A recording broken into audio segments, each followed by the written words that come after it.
লবণ, একটু মরিচের গুঁড়া দিয়ে দেব, মরিচের গুঁড়া, একটু হলুদের গুঁড়া দিয়ে দেব,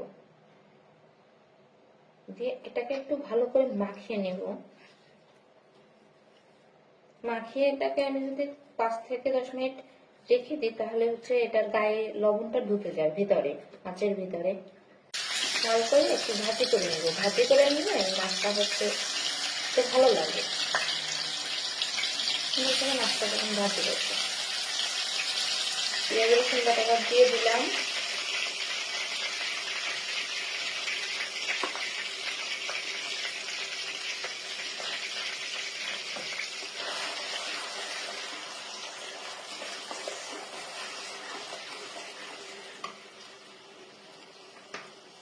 লবণ এড করে দেব একটু পরিমাণ মতো,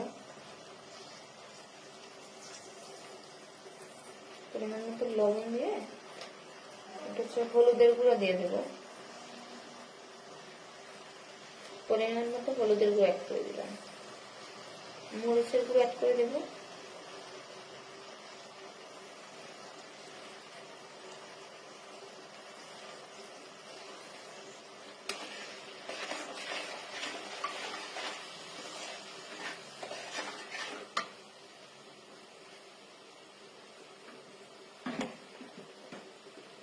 একটু ধনিয়ার গুঁড়া অ্যাড করে দেব, জিরার গুঁড়ি অ্যাড করে দিলাম।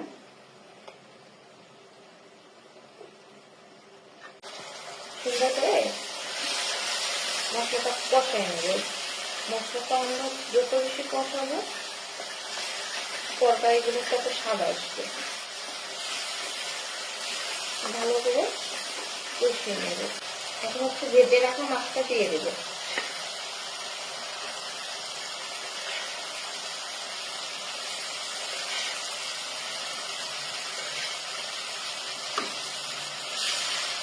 মাছটাকে দিয়ে হালকা করে একটু ভাজি করে নেব, একটু কষাই নেব।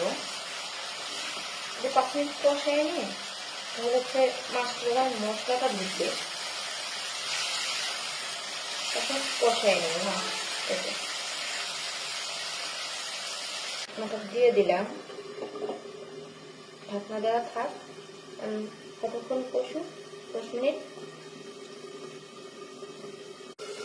মশলা মোটামুটি কষানো হয়ে গেছে, একটু উল্টিয়ে দিয়ে মাছটাকে তারপর হচ্ছে গিয়ে একটু পানি অ্যাড করে দিব।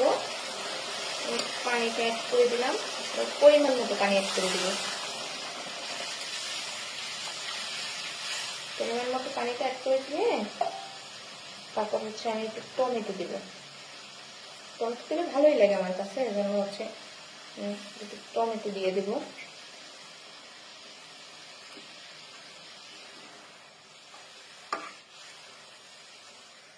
ঢাকনাটা দিয়ে দিলাম।